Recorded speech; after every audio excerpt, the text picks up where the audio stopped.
ஆகவே இப்போது நாம் நிகழ்ச்சியை துவங்க இருக்கின்றோம். முதல் நிகழ்ச்சியாக நம்முடைய ஒருங்கிணைந்த சென்னை மாவட்ட சன்மார்க்க சங்க தலைவர் அவர்கள் திருக்கதவம் திறவாயோ என்ற தலைப்பிலே சிறப்புரை ஆற்ற இருக்கின்றார்கள். ஜோதி அருட்பெருஞ்சோதி தனி பெருங்கருணை அருட்பெருஞ்சோதி, எல்லா உயிர்களும் இன்புற்று வாழ்க, வள்ளல் மலரடி வாழ்க வாழ்க. நம்முடைய வள்ளலார் வழி அறக்கட்டளை தலைவரும் ஒருங்கிணைந்த சென்னை மாவட்ட சன்மார்க்க சங்கத்தினுடைய செயலாளருமான அருமை சகோதரர் வள்ளலார் வழி புனிதன் ஐயா அவர்கள் தலைமையில் இந்த கூட்டம் நடைபெற்று கொண்டிருக்கிறது. இதில் ஒவ்வொரு மாதம் 4வது ஞாயிற்றுக்கிழமை ஐயா அவர்கள் மாதவரம் சார்பாக, இந்த சங்கத்தின் சார்பாக நிகழ்ச்சிகளை நடத்தி கொண்டிருக்கிறார்கள். அந்த வகையில் இந்த நிகழ்ச்சியிலே கலந்து கொண்டிருக்கின்ற வள்ளலார் வழி புனிதன் ஐயா அவர்கள் உள்ளிட்ட இந்த அவையிலே வந்து கலந்து கொண்டு செவிமடுத்து கொண்டிருக்கின்ற அத்தனை பேருடைய திருவடிகளையும் வள்ளல் பெருமான் திருவடிகளாக நினைந்து தொட்டு வணங்கி எனக்கு இட்ட பணியை செய்ய விழைகிறேன். எனக்கு கொடுத்திருக்கிற தலைப்பு திருக்கதவம் திறத்தல். நான் எந்த கூட்டத்திற்கு சென்றாலும் பேச சொன்னால் தலைப்பு நீங்களே ஒரு தலைப்பு கொடுங்கள் என்னை கேட்பார்கள். ஆனால் நான் யாருக்கும் அப்படி கொடுத்ததே கிடையாது. எல்லோரிடமும் நீங்கள் கொடுங்கள் தலைப்பு என்று கேட்டு வாங்கித்தான் நான் பேசியிருக்கிறேன். அது எதுக்காகனா, அந்த மாதிரி வாங்கினா தான் அதுக்காக கொஞ்சம் உழைக்க முடியும், அதுக்காகவாவது நம்ம படிக்க முடியும், அதுக்காகவாவது நம்ம கொஞ்சம் சிந்திக்க முடியும். அப்படின்ற அடிப்படையில் எல்லா அரங்கள் நான் ஒரு 1000க்கும் 1200க்கும் மேற்பட்ட கூட்டங்களில் நான் பேசியிருக்கிறேன். எல்லா கூட்டத்துக்கும் அப்படி தான், முதல் கூட்டத்தில் மாதிரியே தான் இந்த கூட்டம் வரைக்கும் நான் தலைப்பை கேட்டிருப்பேன். புனிதன் ஐயா கூட சொன்னார், ஐயா உங்களுக்கு தெரியும் இல்லைங்கய்யா, நீங்களே கொடுங்கன்னாரு. இல்லைங்கய்யா, அந்த பழக்கத்தை மாற்றுறதா இல்லைன்னு நீங்களே கொடுங்க அப்படின்னு சொல்லியிருந்தேன். அவர் ஒரு 3 தலைப்பை கொடுத்து, ஐயா முதல் தலைப்பை அதை கொடுத்துருந்தாரு, அப்போ முதல் தலைப்பை எடுத்துக்கிறேன் அப்படின்னு சொல்லிட்டேன். இது ரொம்ப சிறந்த தலைப்பு. மரணமிலா பெருவாழ்வு என்பதற்கான ஒரு தலைப்பு எதுன்னா திருக்கதவம் திறத்தல் தான். அப்போ திருக்கதவம், கதவு திறக்கணும். கதவுன்னா எதுன்னு முதல்ல தெரியணும் நமக்கு. அப்போ அந்த கதவு எங்கே இருக்குதுன்னு தெரியணும், ஏன் அதை திறக்கணும்னு தெரியணும், திறந்தால் அங்கே உள்ள என்ன இருக்குது அப்படின்றது தெரியணும். அப்படி உள்ளே இருக்கிறத பார்த்தா நமக்கு என்ன அதில் பயன் அப்படின்னு தெரியணும். அப்போ இந்த ஒரு திருக்கதவம் திறத்தல்ன்ற விஷயத்துக்குள்ளே இவ்வளவு விஷயத்தை ஐயா அடக்கி வச்சிருக்கிறாரே அப்படின்னு நினச்சா ரொம்ப பெருமையாக இருக்கும். அப்போ ஒவ்வொரு பாடலும் பார்த்தீங்கன்னா வள்ளல் பெருமான் மரணமிலா பெருவாழ்வு, பேரின்ப வாழ்வு, கடவுள் நிலையறிந்து அம்மயமாதல், இது எல்லாவற்றையும் உள்ளடக்கியதாக தான் அந்த தலைப்பும் இருக்கும், அதனுடைய உள்ளடக்கமும் இருக்கும். இதில் மொத்தம் ஒரு 10 பாடல்கள். அதில் 1-2 பாடலை நம்ம சகோதரர் வள்ளலார் வழி புனிதன் ஐயாவே சொல்லிட்டாரு. நேரம் கருதி ஒரு 4-5 பாடலுக்கான விளக்கத்தை மட்டும் இதில் பார்த்துடலாம். மீதியெல்லாம் அதுக்குள்ளேயே நம்ம இணைச்சி பேசுகிற மாதிரி அமைச்சிக்கலாம். அப்போ இது என்னென்னா, கதவுன்றது கடவுளை பார்ப்பதற்கான ஒரு தடை தான் அது. அப்போ அந்த தடையை தகர்த்து கொள்ளணுன்றது தான் வள்ளல் பெருமான் சொல்கிற விஷயமே. அப்போ திரைகள்னு சொல்கிறாரு, கதவுன்னு சொல்கிறாரு, எல்லாம் ஒன்று தான். திரைகளெல்லாம் நீக்கினா உள்ளே இருக்கிற இறை ஜோதி நமக்கு தெரியும், கதவு திறந்து பார்த்தா உள்ளே இருக்கிற இறை ஜோதி தெரியும். அப்போ இந்த கதவு, திரைகள், இது எல்லாம் பார்த்திங்கன்னா நமக்கு இயல்பாகவே நம்முடைய ஆன்மாவை மூடி இருக்கிற ஆணவம், கண்மம், மாயை தான். இதுதான் நமக்கு மறைப்பாக இருக்குது. இந்த மறைப்பை நீக்கிக்காத வரைக்கும், அந்த மறைப்புன்ற கதவை திறந்து கொள்ளாத வரைக்கும் உள்ளே இருக்கிற ஜோதியை நம்ம எந்த காலத்துலேயும் பார்க்க முடியாதுன்றது தான். அப்போ உள்ளே இருக்கிற ஜோதியை நம்ம என்னைக்கு பார்க்குறோமோ அன்னைக்கு தான் நம்முடைய உடல் முழுக்க அந்த ஒளி வரும். ஒளி தான் இருக்குது உள்ள, அந்த ஒளியை திறந்து விட்டால் தானே உடல் முழுக்க வரும். அப்போ அந்த திறக்கிறது எப்படி?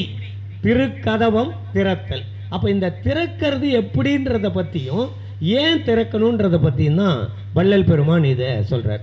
அப்போ இதில் வந்து அந்த திரைகள் சொல்கிறாங்க, அது ஒரு அந்த திரை கதவு எல்லாம் ஒன்று தான். அப்போ இந்த திரைகளில் பார்த்தீங்கன்னா அகவலில் கரைவின் மாமாயை கரும்பெரும் திரையால் அரைசது மறைக்கும் அருட்பெருஞ்சோதி பேருரு நீல பெருந்திரை அதனால் ஆறுயிர் மறைக்கும் அருட்பெருஞ்சோதி பச்சை திரையால் பரவெளி அதனை அச்சுர மறைக்கும் அருட்பெருஞ்சோதி செம்மை திரையால் சித்துரு வெளியை அம்மையின் மறைக்கும் அருட்பெருஞ்சோதி பொன்மை திரையால் பொருளுரு வெளியை அண்மையின் மறைக்கும் அருட்பெருஞ்சோதி வெண்மை திரையால் மெய்ப்பதி வெளியை அண்மையின் மறைக்கும் அருட்பெருஞ்சோதி கலப்பு திரையால் கருது அனுபவங்களை அளப்புற மறைக்கும் அருட்பெருஞ்சோதி. அதுக்கு பிறகு இந்த 7 திரைக்கு அப்புறமும் இருக்கு, விடய நிலைகளை வெவ்வேறு திரைகளால் அடற்புற மறைக்கும் அருட்பெருஞ்சோதி. அதுக்கப்புறம் தத்துவ நிலைகளை தனித்தனி திரையால் அத்திரம் மறைக்கும் அருட்பெருஞ்சோதி. இது இவ்வளவு திரைகள் இருக்கு. நம்ம அடையாளத்துக்கு ஒரு 7 திரைய, அதுதான் கதவு, அதை திறக்கணும். திறந்தா உள்ள இருக்கும். அப்போ வள்ளல் பெருமான் இதை எப்போ திறக்க முடியும் அப்படின்ற விஷயத்தை வள்ளல் பெருமான் நமக்கு சொல்றார். அதுக்கு வந்து கடவுளுடைய அருள் யாருக்கு கிடைக்கும்னா, செரு கருதாதவர்களுக்கு அருளும் சித்தி புறத்து அரசேன்றார். செருன்னா பகைன்னு பேர், போர்னு பேர். அப்போ இந்த பகைனா எந்த உயிரின் மீதும் நமக்கு ஒரு பகை இல்லாத இருக்கணும், அன்பு இருக்கணும். அதனால தான் ஆன்ம நேயத்தை வள்ளல் பெருமான் வலியுறுத்துற. அப்போ இந்த செரு கருதாதவர்களுக்கு அருளும் சித்தி புறத்து அரசேனா, ஆன்ம நேயத்தோடு இருப்பவர்களுக்கு அருளும் ஆண்டவர் அப்படின்னு அர்த்தம். அன்பெனும் பிடியுள் அகப்படும் மலையே அப்படின்னு சொல்ற மாதிரி, செரு கருதாதவர்கள், இந்த பகைமையை பாராட்டாதவர்கள் யார் என்றால் அன்புடையவர்கள் அர்த்தம். அப்ப அந்த அன்பு பெற்றவர்களுக்கு மட்டும்தான் கடவுள் அருள் கிடைக்கும். இந்த அன்பினால மட்டும்தான் இந்த கதவை திறக்க முடியும் என்பதை தான் இந்த பாடல்ல முதல் பாடல்ல சொல்ற. திருக்கதவம் திறவாயோ திரைகளெல்லாம் தவிர்த்தே. திரைகள்னா தடுப்புகளை எல்லாம் தடுத்து திருக்கதவம் திறவாயோ, திருவருளாம் பெருஞ்சோதி திருவுரு காட்டாயோ. அந்த அதுக்குள்ள என்ன இருக்குன்னா கடவுளுடைய உருவம் இருக்கு. அது என்ன உருன்னா ஜோதி உருவா இருக்கு. திருவருள் பெருஞ்சோதி திருவுரு. அப்ப இந்த ஜோதி உருவாக இருக்கிற இறைவனை நாம் பார்ப்பதுதான் மரணமிலா பெருவாழ், அதுதான் பேரின்ப வாழ்வு. இது வந்து இந்த திரைகளை அகற்றி கொள்ளாமல் கதவை, நம்முடைய புருவ மத்தி அப்படின்ற இந்த இடம் தான் கதவு, இந்த கதவை திறந்து கொள்ளாமல் உள்ளே ஆன்மாவிற்கு உள்ளே இருக்கிற ஒளியை நாம் பார்க்க முடியாது. அப்ப திருக்கதவம் திறவாயோ திரைகளெல்லாம் தவிர்த்தே திருவருளாம் பெருஞ்சோதி திருவுரு காட்டாயே. இது எப்ப சாத்தியம் நமக்கு இருக்கும்னா, உருக்கி அமுது ஊற்று எடுத்தே உடம்பு உயிரோடு உளமும் ஒளிமயமே ஆக்குற மெய் உணர்ச்சி அருளாயோ. அப்போ இந்த மெய் உணர்ச்சி நமக்கு வரணும். கடவுள் தான் அந்த மெய் உணர்ச்சியை தரணும். அதுக்கு நம்ம உருக்கி அமுது ஊற்றெடுக்க வேண்டிய அந்த உருக்கிற வேலை யார் பண்ணணும்னா நம்ம பண்ணணும். அந்த உருக்கம் தான் ஆன்ம உருக்கம், அதுதான் உயிர் இரக்கம். அதனால தான் உருக்கி அமுது ஊற்றெடுத்தே உடம்பும் உயிரும் உளமும் ஒளிமயமே ஆக்குகிற மெய் உணர்ச்சி அருளாயோ. இப்போ இந்த ஆற்றல் எல்லாம் கடவுள் மூலமாக கிடைக்கிறது. இங்க கடவுள் மூலமாக கிடைக்கிறதுனா, ஏற்கனவே நமக்கு கடவுள் தயவு என்ற ஒரு சிறிய ஒளியை நமக்கு கொடுத்திருக்கிறார். இது வந்து பிறக்கும் பொழுதே நமக்கு உள்ள வச்சு தான் கடவுள் அனுப்பி வைக்கிறார். எங்க வைக்கிறார்னா அவரே நம்ம கிட்ட உள்ள வச்சிருக்கிறார். கடவுளே நமக்கு உள் ஒளியா இருக்கிறார்னா அவர் அணு வடிவமாக தான் இருக்கிறார். அந்த அணு வடிவத்துக்கு இன்னொரு பெயர் எதுன்னா தயவு. நம்ம கிட்ட இருக்கிற கடவுள் உருவத்துக்கு பெயர் தயவு. கடவுள் அண்டத்தில் இருக்கிற கடவுள் அருளுக்கு, அங்க இருக்கிற கடவுளுக்கு பெயர் அருள். அப்ப இந்த அருளின் ஏகதேச வடிவமாகத்தான் நமக்குள்ள கடவுளே அமர்ந்து நமக்கு ஆற்றலை கொடுத்து கொண்டிருக்கிறார். அப்ப இந்த கடவுள் ஆற்றல் தான் தயவு. தயவு அதனாலதான் வள்ளல் பெருமான் நம்மளே சொல்லுவார், நாம் யாருன்னா கடவுளின் ஏகதேச உருவம் தான் நாம், வேற யாரும் கிடையாது. கடவுளுடைய ஒரு சிறு வடிவம், அணு வடிவம் யாருன்னா நம்ம தான். நம்மன்னா யாருன்னா ஆன்மா தான். அப்ப ஆன்மா வேற, நம்ம வேற இல்லை. அப்ப ஆன்மாவிற்கு உள்ளொளியா யார் இருக்கிறதுனா கடவுள். அவர் தான் ஆன்மாவில் அணுவடிவில் இருக்கிறாரு, அவர் தான் நாம். அப்படின்ற விஷயத்தை புரிஞ்சுக்கணும்னா இந்த தயவு நமக்கு இயற்கையாகவே இருக்கிறது. தயவோடு தான் நாம் பிறந்திருக்கிறோம். இந்த தயவை இந்த வாழ்நாளிலேயே அருளாக மாற்றிக்கொள்ளணும். இது எப்படின்னா, ஏகதேச வடிவமா இருக்கிற நாம் பிரம்மாண்ட வடிவமாக எடுப்பதற்கு பெயர் தான் இந்த அருள் வடிவம். அப்ப இதை தான் ஐயா சொல்றாரு, உருக்கி அமுது ஊற்றெடுத்தே உடம்பு உயிரோடு உளமும் ஒளிமயமே ஆக்குற மெய் உணர்ச்சி அருளாயோ. அந்த ஒளிமயமே எல்லாம் எது? நம்முடைய ஆன்மா, நம்முடைய உடம்பு, நம்முடைய உயிர், நம்முடைய உடல் முழுக்க, அணுக்கள் முழுக்க எல்லாம் ஒளிமயமா ஆகிறது. இப்போ ஒரு இடத்துல தான் ஒளி இருக்கு, மீதி இடத்துல ஒளியினுடைய பிரகாசம் இருக்கு, இந்த வெளிச்சம் இருக்கு. ஆனா ஒரு இடத்துல தான் ஒளி இருக்கு, அதுதான் ஆன்மா. இந்த ஒளி பிரகாசம் இருக்கிற இடத்துலலாம் ஒளியாகவே மாறணும். நம்முடைய ஒவ்வொரு தாதுக்கள், ஒவ்வொரு அணுக்களும் ஒளிமயமாக, அதனால்தான் உயிரோடு உளமும் ஒளிமயமே ஆக்குகிற மெய் உணர்ச்சி அருளாயோன்ற இந்த மெய் உணர்ச்சி தான் நமக்கு ஆன்மநேய ஒருமைப்பாட்டு உணர்ச்சி. இந்த ஆன்மநேய ஒருமைப்பாட்டு உணர்ச்சி தான் தயவினுடைய ஆரம்பம். இந்த ஆன்மநேய ஒருமைப்பாட்டு உணர்ச்சியினுடைய அடுத்த கட்டம் தான் அருள் அப்படின்ற நிலை வருது. அப்போ இது என்னன்னா வளர்ச்சி போக்கில் போக வேண்டிய விஷயம். இதற்கு நமக்கு அந்த உருக்கம், உயிர் உருக்கம், ஆன்ம உருக்கம் நமக்கு வரணும்.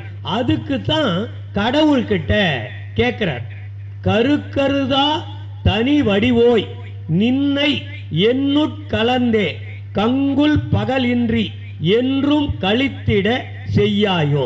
இந்த விஷயம் எப்ப நமக்கு வரும்னா, கடவுளும் நாமும் ஒன்றாகும் பொழுது, இரவு பகல், ராத்திரில தான் கடவுளோட நம்ம தொடர்புல இருக்கணும், பகல்ல தான் தொடர்புல இருக்கணும் அப்படின்லாம் இல்லாம, இரவு பகல் கங்குல் பகல் இன்றி என்றும் கழித்திட செய்யாயோ. அப்ப இறை தொடர்பு என்பது, தொடர்பு என்னன்னா, ஒரு இடத்துல கதவு திறக்காம திரைகளை விலக்கி கொள்ளாம ஒரு இடத்துல ஜோதி இருக்கு, நமக்கு அங்க ஒரு பெரிய தொடர்பு இல்லாம இருக்கு. கடவுள் தான் நம்மளோட தொடர்பு படுத்திக்கிட்டு இருக்கிறாரு ஒழிய நாம் கடவுளோட தொடர்பு படுத்திக்கல. இந்த கதவை திறந்தால்தான் கடவுளோடு நேரடியாக நாம் தொடர்பு படுத்திக்க முடியும். கடவுளை நம்ம தெரிஞ்சுக்கிறோமோ தெரியலையோ, கடவுளை நம்புறோமோ நம்பலையோ, கடவுள் நம்மிடம் காரியப்பட்டு கொண்டிருக்கிறார், கடவுள் நம்மை இயக்கி கொண்டிருப்பார். கடவுளே இல்லைன்றவங்களையும் இயக்கி கொண்டிருப்பது அந்த கடவுள் தான். அது அவங்களுக்கு தெரியுமோ தெரியாதோ, ஆனால் கடவுள் இல்லைன்றவரையும் அவர் கடவுள் தான் இயக்கி கொண்டார். அதே மாதிரி தான் இந்த கதவை திறந்து கொண்டு அந்த ஒளிமயமாக நாம் ஆகிற வரைக்கும் கடவுள் நம்மோடு தொடர்புல இருக்கிறார், நாம் கடவுளோட தொடர்புல இல்லை. அப்ப கடவுளோட தொடர்பு படுத்திக்கிறதுக்கு தான் இந்த திருக்கதவத்தை திறக்கணும் அப்படின்ற பொருள். இதுல தான் ரொம்ப முக்கியமானது என்னன்னா, கடவுளோட நம்ம சொல்லுவோம், கடவுளோட நாங்கள் தொடர்புல தான் இருக்கிறோம், முருகா, சண்முகம், பழனியாண்டி, ஞான பண்டிதா, இல்லை நம்ம அருட்பெருஞ்சோதின்னு சொல்லிக்கினே இருந்தாலும் நம்ம கடவுளா தொடர்புல இல்லை. கடவுள் நம்மளோட தொடர்பில் இருக்கிறார். அவர் வேண்டியவர் வேண்டாதவர், இவர் அந்த நாட்டில் இருக்கிறார் இந்த நாட்டில் இருக்கிறார்ன்ற பாகுபாடெல்லாம் கிடையாது. அவர் எல்லோருடையும் தொடர்பில் இருக்கிறார். ஆனால் இந்த பிறப்பு எதுக்குன்னா, கடவுளோடு நாம் தொடர்பில் இருக்கணும் அப்படின்றதுக்காக தான் இந்த பிறப்பே. அப்போ இந்த பிறப்பின் நோக்கத்தை நிறைவேற்றி கொள்றதுக்கு தான் இந்த திருக்கதவை திறக்கணும். அப்ப திருக்கதவை திறந்தாதான் கடவுளோட நேரடியா நமக்கு ஒரு தொடர்பு ஏற்படும். அப்ப நேரடியா எப்படி தொடர்பு இருக்குதுன்னா, ஆன்மாவில் ஒளி இருக்கு, கடவுள் ஒளி வடிவமா நம்ம சாதாரணமாக சொல்லுவாங்க, நம்முடைய ஆன்மா ஏதோ ஒரு பாசாந்த காரத்தில், அந்த காலத்தில் இருட்டான ஒரு பகுதியில் அண்டத்தில் இருந்தது. அதுக்கு அதை எடுத்து, அது ஒரு அறிவில்லாத பொருள், ஆன்மாவுக்கு அறிவு கிடையாது, அது ஒரு ஜடப்பொருள். அந்த ஆன்மாவை எடுத்து ஓரளவு அறிவு விளக்கம் செய்வித்து, இந்த ஓரளவு அறிவு விளக்கம்ன்றது தான் கடவுள் ஒளி. அந்த ஒளியை கடவுள் ஆன்மாவிற்குள்ள செலுத்தி அதை கருவிலேயே நம்முடைய உருவத்தில் செலுத்துறார். இதை ஐயா விண்ணப்பம், சிறு விண்ணப்பத்தில் அவ்வளவு தெளிவா நீங்க உள்ளுக்குள்ள, உடலுக்குள்ள, உள்ளுக்குள்ள கருப்பையில, அதற்கு முன்பு ஆணினுடைய விந்தில், பெண்ணினுடைய தாயினுடைய அந்த கருப்பையில், சோனிதப்பை, இது எல்லாவற்றிலும் உள்ள நடக்கிற வேலையை ஐயா அவ்வளவு விவரிச்சிருப்பார், அவ்வளவு விரிவா சொல்லியிருப்பார். நீங்க இந்த பாடத்திட்டம் ஐயா எழுதுனது MBBS பாடத்திட்டத்தில் கூட கிடையாது. இதை ஒரு டாக்டர் கிட்ட நான் இதை காமிச்சு இதெல்லாம் சொல்லியிருக்கிறாரு, இது நீங்க படிச்சிருக்கிறீங்களா, உங்க சப்ஜெக்ட்ல வருதான்னா இல்லைன்றாரு. அதுல நம்ம சன்மார்க்கத்தில் இருக்கிற டாக்டர் அவர் உண்மை, மீதி பேர்லாம் சொல்லுவாங்க, சொல்லாத இருப்பாங்க. இவர் சுந்தர வடிவேல்னு பேர் டாக்டரு. ரொம்ப தன்னை முழுக்க முழுக்க சன்மார்க்கத்துக்காக படிச்சார். ஐயா இதெல்லாம் சப்ஜெக்ட்லேயே கிடையாதுங்கய்யா, எங்களுக்கெல்லாம் புரியவே புரியாது அப்படி. அவ்வளவு விஷயமா உள்ள இருக்கிற நடக்கிற ஒவ்வொரு அணுவிலையும் அந்த அசைவை சொல்லுவார் வள்ளல் பெருமான் சொல்லுவார். அந்த விண்ணப்பத்தில் இருக்கும். அதுதான் வள்ளலார்கிட்ட இருக்கு. அதனால தான் இருந்த இடத்துல இருந்த உட்கார்ந்த, அது காரணம் என்னன்னா, அவர் திருக்கதவை திறந்து கொண்டார், கடவுளை பார்த்தார், கடவுளும் அவரும் ஒன்றானவர்கள். நீங்க அந்த நிலையில இருந்தா இது எல்லோருக்கும் சாத்தியமாக கூடிய வாய்ப்பு தான்.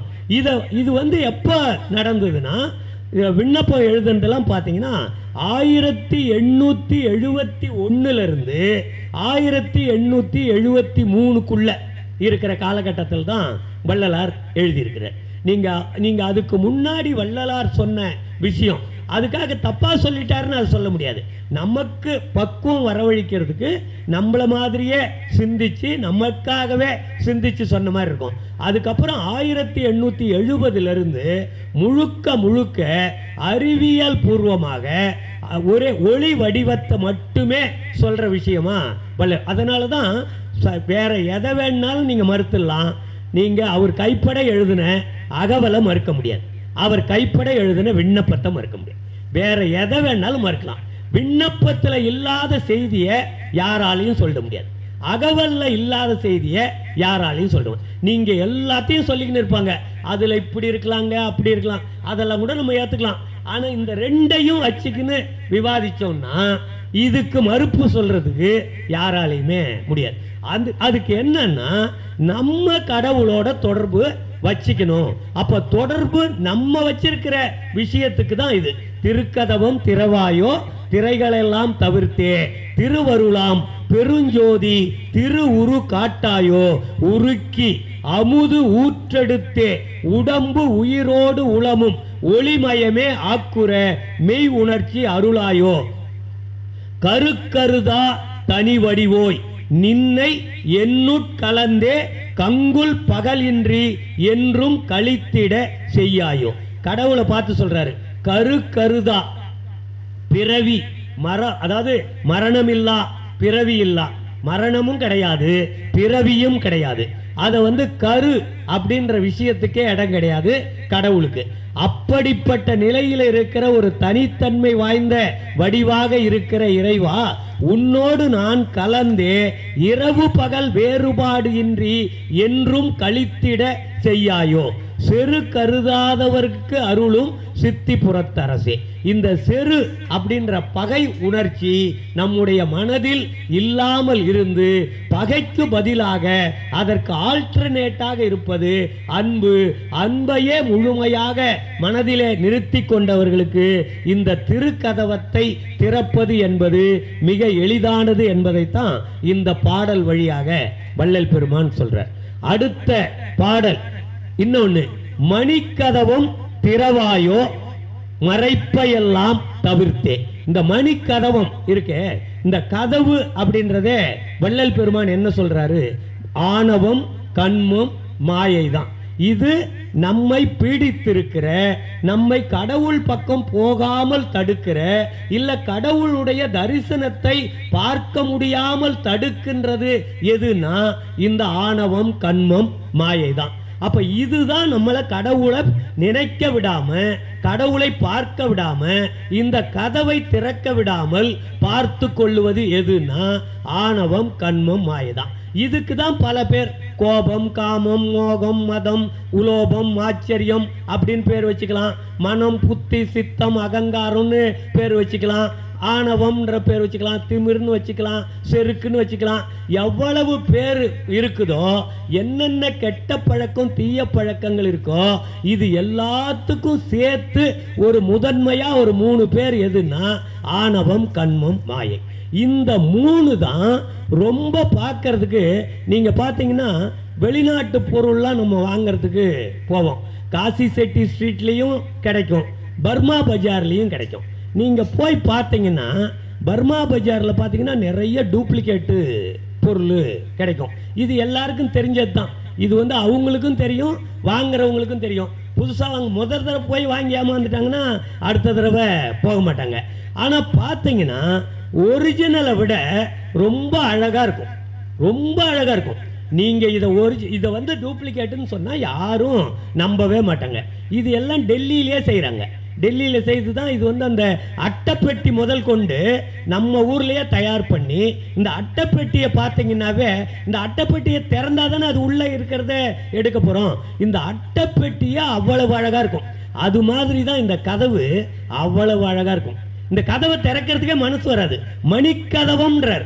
மாணிக்கத்தினால் ஆன கதவு எவ்வளவு ஒரு பெருமை வாய்ந்தது, எவ்வளவு சிறப்பு வாய்ந்தது, எவ்வளவு நம்ம எப்படி அது அவ்வளவு பெருமை.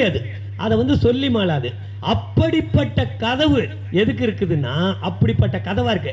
ஏன்னா நம்ம போனோம்னா கதவை பார்த்து கும்பிட்டுட்டு வந்துடணும். கதவை திறக்கணுன்ற எண்ணமே நமக்கு வரக்கூடாது. அதுக்காக தான் ஆணவம், கண்மம், மாயை எல்லாம் கதவாவே வச்சிருக்கிறதே எதுனா படோடோபம். அதில் பார்க்கறதுக்கு ரொம்ப கவர்ச்சி. நமக்கு எது இப்போ நீங்கள் ஒரு சிறங்கு இருக்குதுன்னு வச்சுக்கோங்க, சொரிஞ்சு விட்டா ரொம்ப நல்லா தான் இருக்கும், ரொம்ப சொரிஞ்சு விட்டா ரத்தம் வந்துடும். ஆனால் சொரியும் பொழுது இன்பமாக தானே இருக்கும். இந்த ஆணவம், கண்மம், மாயெல்லாம் நம்மளை சொரிஞ்சு விட்டுக்கினே இருக்கும், ரொம்ப இதமாக இருக்கும். இதை போய் யாரோ ஒருத்தன் முட்டாளு ஆணவம், கண்மம், மாயெல்லாம் தப்புன்றான். இதை போய் யாராவது சொல்லுவானா? எவ்வளவு இன்பமாக இருக்குது. நம்மளை எங்கெங்கெல்லாம் கூப்பிட்டுக்குன்னு போகுது. நம்ம எங்கே வாய்க்கு ருசியாக சாப்பிட்றதுக்கு கூப்பிட்டுன்னு போகுது, வேற இடத்துக்கு கூப்பிட்டுன்னு போகுது, பெண்கள் சகவாசத்துக்கு கூப்பிட்டுக்குன்னு போகுது. இன்னொன்று ஒரே நாளில் கோடீஸ்வரனை ஆக்கிறதுக்கு வழியை சொல்லி கொடுக்கறது. இவ்வளவு சொல்லுது. இதை போய் ஒருத்தன் இது வேணான்னு சொல்கிறான். இது எப்படி அப்படின்ற மாதிரி தான் பார்த்த உடனே மயங்கி விழற மாதிரி தான் இருக்கும். அதுதான் மணிக்கதவம். இதை யாராவது திறக்கணும்னு நினைப்பாங்களையா? ஆனால் திறக்காம உள்ள இருக்கிற கடவுளை பார்க்க முடியாது. ஆனால் இதில் என்ன ஒரு சிறப்புனா, இதை விட பேரின்பம் உள்ள இருக்கு. இந்த பேரின்பம் உள்ள இருக்குதுன்ற சொன்னாவே நம்ம காதில் வாங்கிக்கிறதுக்கே இது விடுறது இல்லையே. இந்த மாயை இருக்க, நீங்க ஒரு நல்ல கருத்துக்களை வாங்கிக்கிறதுக்கே விடுறது கிடையாது. நல்ல செய்திகளை நம்ம தெரிஞ்சிக்க முடியறது இல்லை. ஆனால் அவ்வளவு கவர்ச்சியாகவும் அவ்வளவு ஒரிஜினாலிட்டியாகவும் கடவுளே தோத்துருவார். நீங்க கடவுள் வேடமே அது போட்டுக்கின்னு வரும் நம்ம கிட்ட. பல வேடங்கள் கடவுளே, நீங்க கடவுள் வேடமே போட்டுக்கின்னு வந்தா, அதனால தான் பொய் பிடித்தார் எல்லோரும் புறத்திருக்க அப்படின்னு சொல்றாரு. பொய்யை தானே பிடிச்சிக்கின்னு இருந்தாங்க. ஏற்கனவே இருந்த கடவுள் பிரம்மா, விஷ்ணு, ருத்திரன், மகேஸ்வரர், சதாசிவர் அவங்க எல்லாம் நீங்க அது என்ன, அது ஒரு பத பிராப்தி. ஆனா இதுக்குள்ளேயே நம்ம உழந்துக்கின்னு இருக்கிறோமே. அப்ப இதை தாண்டி தான் நம்ம போகணும். இந்த கதவை திறக்கிறதுக்கு போற வழியில தான் இதெல்லாம் இருக்கு. அப்ப இதை உடைக்கிறதுக்கு கடவுளாகவே நீங்க வள்ளல் பெருமான் சொல்வார் ஒரு இடத்துல, சுப்பிரமணியர் கடவுள் அகத்தியருக்கும் சொல்லியிருப்பார். அவர் என்ன சொல்லுவார்? இந்த வேதம் எல்லாம் பிற்காலத்தில் பின்னமாகி விட்டது. பின்னமாகி விட்டதுன்னா பாதிக்கப்பட்டு விட்டது. அது வந்து நம்ம வந்து அர்த்தமில்லாத ஆக்கிட்டோம் அப்படின்றத தான் பின்னமாக்கி விட்டது அப்படின்னு ஒரு சீரழிவு, சீர்குலைவு செய்யப்பட்டு விட்டது அப்படின்னு சொல்லுவாங்க. அது பார்த்தீங்கன்னா வேத வியாசர் தான் அதை பண்றார். முதல்ல வெறும் வாய் வழியா இருந்த வேதத்தை, இது என்னன்னா ஒரு குரு சிஷ்யருக்கு சொல்வார், அவரு குருவான பிறகு அவர் இன்னொரு சிஷ்யருக்கு சொல்வார், அவர் குருவான பிறகு இன்னொரு சிஷ்யருக்கு சொல்வார். இப்படித்தான் காலம் காலமாக இந்த வேதம் எல்லாம் வந்தது. வேதத்துக்கு எந்த எழுத்து வடிவம் பேச்சு வடிவம் இருக்குது, ஆனால் அது எதையும் எழுதி வைக்கல. எழுதி வைக்காம பேசுறது மூலமாகவே, சப்தத்தின் மூலமாகவே சொல்லிக்கின்னு வந்தாங்க வேதவியாசர் காலம் வரைக்கும். வேதவியாசர் தான் இதை வந்து தொகுக்கிறார். அதனால தான் வேதவியாசர்னே அவருக்கு பேர் வந்தது. அந்த தொகுக்கிறார். இந்த தொகுத்த பிறகுதான் ஆதிசங்கரர் அதுக்கு உரை பாஷ்யம் எழுதுறார், உரை எழுதுறார். ஆதிசங்கரர் தான் வேதத்துக்கு உரை எழுதுறார். அந்த வேதத்துக்கு உரை எழுதின காலமாக இருந்தாலும் அதற்கு முந்தின தொகுத்த காலமாக இருந்தாலும் அந்த இடத்துல தான் வேதம் பாதிக்கப்பட்டு விட்டது. அப்ப என்ன பண்ணிட்டாங்க, யார் மூலம் எழுத சொன்னவர்கள் ஒருத்தர், எழுதினவர் ஒருத்தர், அங்க அவங்களுடைய சுயநலத்தை சார்ந்து அது எழுதப்பட்டுச்சு. அப்ப அதுல தான் நீங்க எல்லாம் இந்த சடங்கு சம்பிரதாயம் யாகம் இதையெல்லாம் சொல்லி பண்ணிட்டதுனால அது முழுமை பெறல. அதனால தான் இந்த இடத்துல எது நமக்கு தெளிவா சொல்லி இருக்கணுமோ வேதம், அந்த வேதம் நமக்கு தெளிவா சொல்ல, அதுவே மாணிக்க கதவு மாதிரி ஆயிடுச்சு. வேதத்தை தாண்டி நம்மளால போக முடியல, அவ்வளவு கவர்ச்சியா இருக்கு வேதம், அவ்வளவு அழகா சொல்லுது. நீ வந்து தலையில ஒருத்தன், தோல்ல ஒருத்தன், தொடையில ஒருத்தன், காலில் ஒருத்தன் அப்படின்னு சொல்லி நமக்கு அப்படி ஒரு நிலையை உருவாக்கி, ஐயா வணக்கம், அப்படி ஒரு நிலையை உருவாக்கி மேல இருக்கிறவர் என்ன நினைக்கிறாரு, கீழே இருக்கிற 3 பேரையும் தன்னுடைய அடிமையா நினைக்கிறார். கீழே 2வதா இருக்கிறவர் என்ன நினைக்கிறாரு, நமக்கு கீழே இருக்கிற 2 பேரும் நமக்கு அடிமைன்னு நினைக்கிறார். 3வதா இருக்கிறவரு ஒருத்தனையாவது விட்டு வச்சானுள்ள மேல இருக்கிறவன் அப்படின்னு அவன் வந்து நம்மளை அடிமையா வச்சிருக்கிறான். இவன் பார்த்தான், ஒரு ஆளையும் இவனுங்க படைக்கவே இல்லையே நமக்கு பண்றதுன்ட்டு, இதுல எதையும் படைக்காத ஒருத்தர், பஞ்சமர்கள்னு ஒருத்தர் இருப்பாங்க பாருங்க, அது 5வது, அவங்க நமக்கு அடிமைன்னு. அப்ப இந்த அடிமையா நம்ம எஜமானனாகவும் அடிமையாகவும் இருக்கிறதுக்கு நமக்கு ரொம்ப பிடிச்சிடுச்சு. ஏன்னா நமக்கு வந்து ரொம்ப வசதியா இருக்கு. ஒருத்தருக்கு அடிமையா நம்ம ஏன் அவனுக்கு அடிமை, நமக்கு ஒரு அடிமை இருக்கிறான்ல அப்படின்னு நினைக்கிறதுக்கு ஒரு வாய்ப்பு, வசதியை உருவாக்கி கொடுத்த விஷயம் இந்த சொரிஞ்சு விடுற விஷயம். இது எல்லாம் நடத்துறதுனால உண்மையான இறைவனை நம்மால் பார்க்க முடியாமலேயே, உணர்ந்து கொள்ளாமலேயே நம்ம போய்விட்டோம். இதை யார் சொல்றாருன்னா சுப்பிரமணிய கடவுள் அகத்தியருக்கு சொல்றார். சுப்பிரமணியர் ஞானம் அப்படின்னு அது ஒரு ஓலைச்சுவடி, அது ஒரு புத்தகமாகணும். நம்ம தாமரை நூலகம்னு வடபழனியில் இருக்கு, ஆசிரியர் டீச்சர்ஸ் காலனியில் அவங்க வந்து சித்தர்கள் பாடலை மட்டுமே எடுத்து புத்தகமாக போட்டு கொடுப்பாங்க. அந்த புத்தகத்தில் இருக்கு, இதில் முன்ஜென்மத்தில் நம்ம யாரெல்லாம் நல்லது ஏதாவது செய்திருந்தா தான் அவங்களுக்கு இந்த புத்தகம் கிடைக்கும் அப்படின்னு எழுதியிருக்கு. அந்த புத்தகம் கிடைக்கிற வரைக்கும் அப்படி இருக்குதுன்னு எனக்கு தெரியாது. அதை வாங்கி படித்து பார்த்தா நமக்கு அப்படி எழுதியிருக்கு. நான் பார்த்தேன், என் கண்ணில் கிடைக்கிறவங்களுக்கெல்லாம் அந்த புத்தகத்தை படிக்க வச்சேன். ஏன்னா அவங்களுக்கெல்லாம் அந்த விஷயம் கிடைச்சிடட்டுமே அப்படின்ட்டு. இது சில பேர் அப்படியே மடக்கி வச்சுப்பாங்க. நான் ஒரு 4-5 புத்தகம் வாங்கி கொடுத்தேன். ஒரு புத்தகம் இருக்கு, யாராவது, ஏன்னா இந்த தகவலை கேட்டாவே நமக்கு அது ஒரு புண்ணியம் அப்படின்னு அந்த புத்தகத்தில் போட்டிருக்கு. அது யார் சொல்றது, சுப்பிரமணிய கடவுள் சொல்றார் அகத்தியருக்கு. அகத்தியர் நமக்கு சொல்ற மாதிரி இது இந்த கதவு, இந்த மணிக்கதவுன்றது மாணிக்கத்தினால் ஆன கதவு. பார்க்கறதுக்கு அவ்வளவு அழகா இருக்கு. நீங்க கதவு தொட்டு கும்பிட்டு வந்துருவாங்க, நீங்க உள்ள போகணுன்ற எண்ணமே வராது. அப்போ இந்த கதவை திறக்கணும், திரைகளை அகற்றணும், அப்பதான் நம்ம வந்து கடவுள் உருவை ஜோதி வடிவத்தை நம்மால பார்க்க முடியும். மணிக்கதவும் திறவாயோ மறைப்பை எல்லாம் தவிர்த்தே மாற்றறியா பொன்னே நின் வடிவது காட்டாயோ. மாற்று பத்தரை மாற்று தங்கம் அப்படின்றோம். 22 கேரட் 24 கேரட்லாம் ஆங்கிலத்தில் சொல்றோம். இது மாதிரி இவ்வளவுதான் மாற்று என்று சொல்ல முடியாத உயர்ந்த மாற்று உடைய பொன் யாருன்னா கடவுள் தான். அப்போ அந்த கடவுள் வடிவம் ஜோதி வடிவம். இந்த ஜோதி வடிவத்தை காட்டாயோ திருக்கதவம் திறவாயோ. அப்ப இதுல இருந்து என்ன தெரியுதுன்னா, இந்த கதவு நம்ம திறக்கிறது மட்டும் கிடையாது, நம்ம முயற்சி தான். நீங்க அந்த முயற்சியில வள்ளல் பெருமான் சொல்லுவார் பாருங்க, ஜீவகாருண்யமே மோட்ச வீட்டின் திறவுகோல். இந்த மோட்ச வீடு அப்படின்றதான் நம்ம புருவ மத்தி. இந்த வீட்டினுடைய திறவுகோல் நம்ம தான் சம்பாதிச்சுக்கணும். ஆனா திறவுகோல் இருந்தாலே திறந்துருமான்னா, நீங்க திறவுகோலை போடணும், திறவுகோலை சுழற்றணும். அது எத்தனை சுழற்றணும்னு அது கணக்கு வச்சிருப்பாங்க. இது ஒரு 16 சுழற்றணும். நீங்க ஒரு சுழற்றி திறக்கலைன்னா திறக்காது.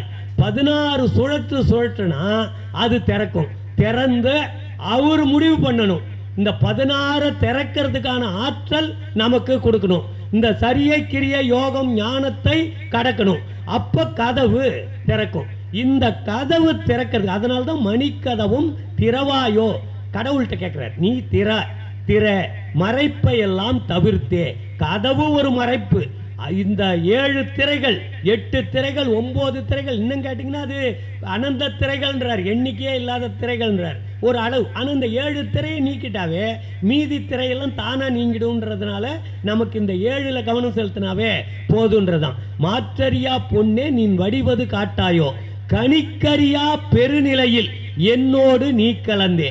கணிக்கறியா பெருநிலை, கணிப்பதற்கு அரிது இந்த பெருநிலை. நம்மால் கணிப்பதற்கு இந்த இடத்துல இருக்கு, இதற்கப்புறம் இந்த இடம்தான் அப்படின்னு நம்மால் யோசிச்சு நம்ம ஒரு முடிவெடுக்க முடியாது, கணிக்க முடியாது. அதனாலதான் கணிக்க அறியா பெருநிலையில் என்னோடு நீ கலந்தே கரை கடந்த பெரும்போகம் கண்டிட செய்யாயோ. அப்படி நாம் அந்த அருட்ஜோதியை பார்த்து விட்டால் நாம் பெறக்கூடிய இன்பம் பெரும் போகம். போகம் என்பது இன்பம். பொதுவாக பெண் போகத்தை பற்றி நம்ம கேள்விப்பட்டிருப்போம், சிற்றின்பம். ஆனால் இந்த பெரும் போகம் என்பது பேரின்பம். இந்த பேரின்பம் என்பது கரை கடந்த பேரின்பம் கண்டிட செய்யாயோ. ஏனென்றால் நான் உன்னை கலக்க வேண்டும், உன்னை கலந்து இந்த பேரின்பத்தை அடைய வேண்டும். அதற்கு இந்த கதவு திறக்கப்பட வேண்டும், திரைகள் அகற்றப்பட வேண்டும். என்னால் கணித்து அறிய முடியாது நீ எங்கே இருக்கிறாய் என்று. நான் ஏற்கனவே சொன்ன மாதிரி அவர் நம்மோடு தொடர்பு கொள்ள வேண்டும். அப்ப நம்மோடு தொடர்பு கொள்ளதான் நீ என்னோடு நீ கலந்தே அப்படின்றார். நான் கலக்கணும்ன்றது இல்லை, என்னோடு நீ கலந்தே கரை கடந்த பெரும்போகம் கண்டிட செய்யாயோ. இந்த பேர் இன்பத்தை நான் பெறக்கூடிய ஒரு சூழ்நிலையை உருவாக்க வேண்டும். தனிக்கரியா காதல் மிக பெருகுகின்றது அரசே. தனிக்கரியானா தணிப்பதற்கு அறிய முடியாத நிலை. இந்த காதல், ஆண்டவனிடம் இருக்கின்ற காதல் தணிக்க முடியாது. அப்படிப்பட்ட தணிக்க முடியாத காதல் கடவுளிடம் நமக்கு இருக்க வேண்டும். நாம் சாதாரண நிலையில ஒரு ஆண் பெண் காதலை மட்டும்தான் நம்ம பெருசா நினைச்சுக்கிட்டு இருக்கோம். நம்ம அது இல்லைன்னா உயிரே போயிடும், அந்த உயிரே போயிடுற அளவுக்கு தான் இந்த காதலுக்கு மகிமை இருக்குது அப்படின்னு சொல்லுவோம். அதை விட இந்த சிற்றின்பத்திற்காக உயிரை விடக்கூடிய அளவிற்கு தணிக்க முடியாத காதல் இருக்கிறது என்றால், இந்த பேரின்பம் சாவதற்கு கூட துணிந்த காதல் மனித காதல், இது சாவையே வெல்லக்கூடிய காதல். இந்த பேரின்ப காதல் கடவுளோடு இருக்கிற காதல். அதற்குத்தான் இந்த காதல் தணிக்க முடியாத, தணிக்க அறியாத காதல் மிக பெருகுகின்றது அரசே. தாங்க முடியாது இனி என் தலைமை பதியே திணிக்கலையாதிய எல்லாம் பணிக்க வல்ல சிவமே. வள்ளல் பெருமான் சொல்றாரு, தணிக்க அறியாத காதல் மிக பெருகுகின்றது, இனிமேல் தாங்க முடியாது. உன்னை பார்க்காமல் என்னால் இருக்க முடியாது, நீ என்னை கலக்காமல் என்னால் இருக்க முடியாது என்ற ஒரு உயர்ந்த நிலை, உயர்ந்த நினைப்பு, அதற்கான ஒரு கட்டாயம். அதுக்கு என்னன்னா வள்ளல் பெருமான் சொல்றார் பாருங்க, அதை வர்ணிக்க முடியாது. உன்னை நீ இல்லை என்றால் இனி தரிக்க மாட்டேன், இதுக்கு மேல என்னால பொறுத்து கொள்ளவே முடியாது அப்படின்ற நினைப்பு இருக்குது இல்ல, இது சிற்றின்பத்தில் இருக்குது. அதே நிலை பேரின்பத்திற்கு வரணும். இந்த ரெண்டையும் சேர்த்து தான் வள்ளல் பெருமான் இந்த பாடல்லாம் சொல்லுவார். இது ஏன்னா நமக்கு தெரிந்தது சிற்றின்பம், தெரியாதது பேரின்பம்.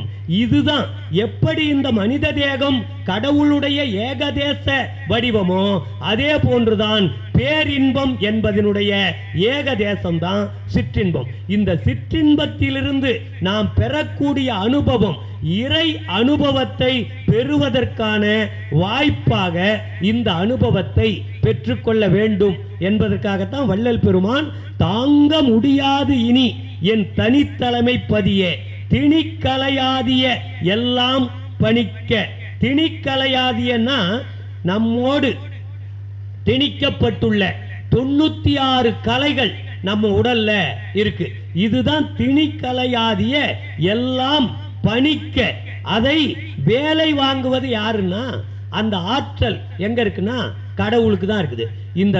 இந்த திரைகள் எல்லாம் எதுன்னா கடவுள் தான். அதனால்தான் இந்த பாடல்ல சொல்றார் பாருங்க, பச்சை திரையால் பரவெளி அதனை அச்சுர மறைக்கும் அருட்பெருஞ்சோதி. மறைக்கும் அருட்பெருஞ்சோதி, மறைக்கும் அருட்பெருஞ்சோதின்னு தான் இந்த திரைகளை பத்தி சொல்றார். அப்ப மறைப்பது யார்? அருட்பெருஞ்சோதி தான் மறைக்கிறார். அப்ப இந்த 96 தத்துவங்கள் யார்? அதுவும் கடவுளால் படைக்கப்பட்டதான். இந்த 96 தத்துவங்களை வெற்றி கொள்வதற்கு யாரை படைச்சிருக்கிறார்னா நம்முடைய ஆன்மாவை படைச்சிருக்கிறார், நம்மை படைச்சிருக்கிறார். இந்த 96 தத்துவங்களையும் வெற்றி கொள்ள முடியும்.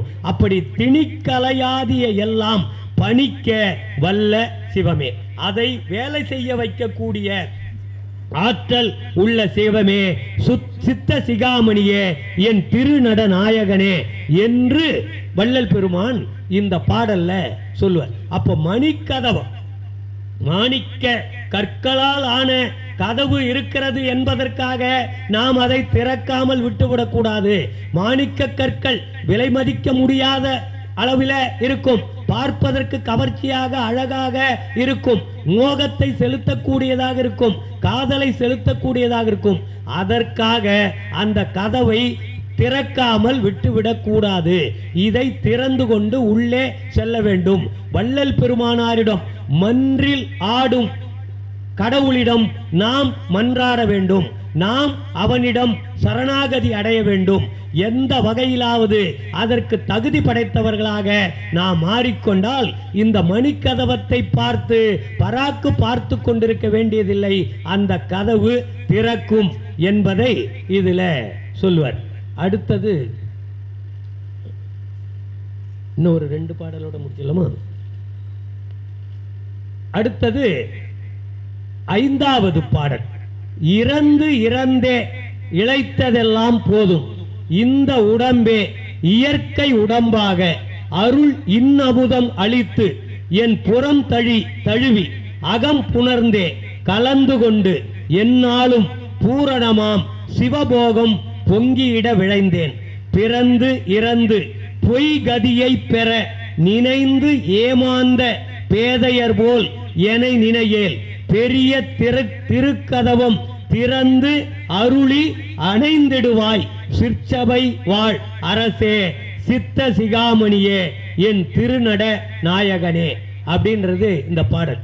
இது எப்படின்னா கடவுளையே மிரட்டுற பாடல். இது கடவுளையே மிரட்டுவார் வள்ளல் பெருமான். ஏன்னா நான் உங்ககிட்ட இவ்வளோ தூரம் கெஞ்சிக்கின்னு இருக்கிறேன், கதவை திறையான்னா என்னமோ திறக்காம பண்ணிக்கின்னு இருக்கிற, என்ன நினச்சிக்கின்னு இருக்கிற நீ அப்படின்னு கேட்டால் எப்படி இருக்குமோ அதை நாகரிகமாக இருக்கு. அதை நாகரிகமாக வள்ளல் பெருமான் இந்த பாடலில் சொல்லுவார்.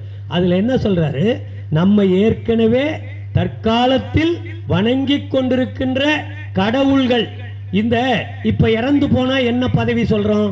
இறந்து போனால் சைவர்கள் இறந்து போனால் சிவலோக பதவி, வைணவர்கள் இறந்து போனால் வைகுண்ட பதவி. இந்த விஷயம்லாம் இருக்குல்ல, அது என்னன்னா பொய் கதி அப்படின்றார். கதி அடைவது அப்படின்னா ஒருத்தர்கிட்ட போய் அவருடைய திருவடியில் சேர்றது, அதுதான் கதி. நீயே கதி அப்படின்னா உன்னை விட்டால் எனக்கு வேறு யாரும் இல்லை, உன்னால் தான் எனக்கு பாதுகாப்பு கொடுக்க முடியும்னு ஒருத்தர்கிட்ட போய் சரணாகதி அடைகிறோமே, அதனால தான் அது சரணாகதி அப்படின்னும். அந்த கதி தான் நாம் அடைய வேண்டிய கதி. ஒன்று என்ன கதி இருக்கு? பொய் கதி இருக்கு. இன்னும் ஒன்று மெய் கதி இருக்கு. இந்த மெய் கதி அடைவது தான் மரணமிலா பெருவாள். இந்த மெய் கதி அடைவது தான் கடவுள் நம்மை புணர்ந்து கொள்வது, நம்மை அணைந்து கொள்வது. நீ என்னை வந்து சேர் அப்படின்னு சொல்றது. நீன்றது கடவுள். அப்ப கடவுள் நம்மிடம் வந்தால் அது மெய் கதி. நம்மிடம் இறைவன் யமன் வந்தால் அது பொய்கதி. அப்போ யமன் வந்தான்னா பொய்கதியை போய் சேர்கிறோம்னு பேர். கடவுள் வந்தா மெய்கதியை அடைகிறோம்னு பேர். அதை தான் வள்ளல் பெருமான் இந்த பாடல்ல இறந்து இறந்தே இழைத்ததெல்லாம் போதும் அப்படின்னு சொல்ற பாடல். இறந்து இறந்தே இழைத்ததெல்லாம் போதும், இந்த உடம்பே இயற்கை உடம்பாக அருள் அமுதம் அளித்து என் புறம் தழுவி அகம் புணர்ந்தே கலந்து கொண்டு என்னாலும் பூரணமாம் சிவபோகம் பொங்கியிட விழைந்தேன். பிறந்து இறந்து பொய்கதியை பெற நினைந்து ஏமாந்த பேதையர் போல் எனை நினையேல். பெரிய திருக்கதவம் திறந்து அருளி அணைந்திடுவாய் சிற்சபை வாழ் அரசே சித்த சிகாமணியே என் திருநட நாயகனேன்ற. இதுக்கு முன்னாடி கடவுள்கிட்ட நான் இறந்து இறந்து போனதெல்லாம் போகட்டும்னு யாரும் பாடியது கிடையாது. எல்லாம் அடுத்த பிறவி வேணாம் அப்படின்னு சொல்லியிருப்பாங்க. அப்படியே இறந்தாலும் எனக்கு அடுத்த பிறவி வேணாம் அப்படின்னு, பிறவி வேணாம் பிறவி வேணாம் அப்படின்னு பாடினவங்க தான் அதிகம். வள்ளல் பெருமான் தான் இறந்தால் தானே பிறவி, இறந்தால் பிறவி, இறந்துட்டா பிறவி உண்டு. அவர் யாரா இருந்தாலும் பிறவி உண்டு. இறந்துட்டா நான் இறக்கவே கூடாதுன்னா பிறவாமை வேண்டும் என்றால் முதலில் இரவாமை வேண்டும் அப்படின்னு தெளிவா கடவுள்கிட்ட கேட்டவர் வள்ளல் பெருமான் மாத்திரம்தான். வேற யாரும் அவ்வளவு தெளிவா வரம் கேட்கறதுல கூட அவ்வளவு தெளிவு கடந்த காலங்களில் இல்லை. அதனால தான் வள்ளல் பெருமான் கடவுள்கிட்ட சொல்றாரு, இறந்து இறந்தே இழைத்ததெல்லாம் போதும். நான் 84 லட்சம் யோனி பேதங்கள் வழியாக இறந்து இறந்து பிறந்து பிறந்து இழைத்ததெல்லாம் போதும். அதை நினைச்சாவே கஷ்டமா இருக்கு. போதும் இந்த உடம்பே. இப்போ இந்த மனித பிறப்புல இந்த உடம்பையே இயற்கை உடம்பாக, இந்த உடம்பு செயற்கை உடம்பு, இது மாயையினால் உருவான உடம்பு. இந்த மாயையினால் உருவான உடம்பை இயற்கை உடம்பாக மாற்றிக்கொள். இதுதான் விஞ்ஞானம். வள்ளல் பெருமான் சொல்ற விஞ்ஞானம் எங்க இருக்குதுன்னா இங்க தான் இருக்கு.